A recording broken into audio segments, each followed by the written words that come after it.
Ngayong araw nga guys ay isang malaking milestone na naman sa buhay natin ang nais kong ibahagi sa inyong lahat. Ito na nga ang grand opening ng ating PCNet Computer Shop. Siyempre, grand opening meron tayong paribon cutting dyan. Unang araw pa nga lang ang dami na ngang tao nag-aabang sa computer shop. Nagpakain nga rin kami dito sa mga bata para i-celebrate ang another blessing at achievement sa araw na to. Sinakop na nga nila ang buong kalsada at buti na lang walang dumadaan sa mga oras na to. Nakakatawa nga silang pakainin kasi kita mo talaga ang saya sa kanilang mga muka. Pero bago tayo dumating sa puntong to, gusto kong ipakita sa inyo kung paano tayo nagsimula. Sa totoo lang guys, noong una wala akong idea kung paano sisimulan, kung saan ito ilalagay at kung magkano ang aming ipupuhunan. Kahit wala ngang plano, nagsimula na nga kaming magpaputol ng mga puno at magpalinis dito sa lugar na aming pagpapatayuan ng computer shop. Sa una, akala ko nasa 50,000 pesos lang ang magagastos sa pagpapatayo ng shop na ito. Kaya naman na-overwhelm kami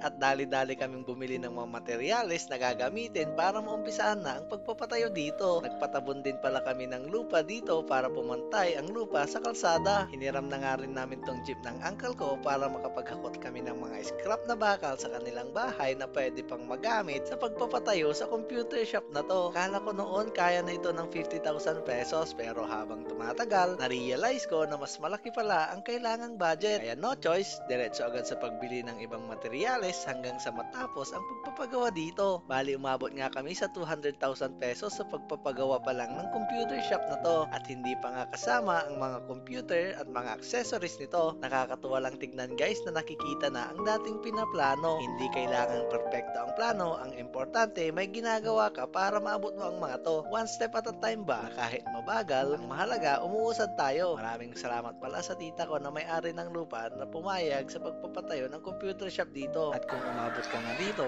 baka pwede namang paki-follow and like ang page na ito. Maraming salamat at see you next vlog!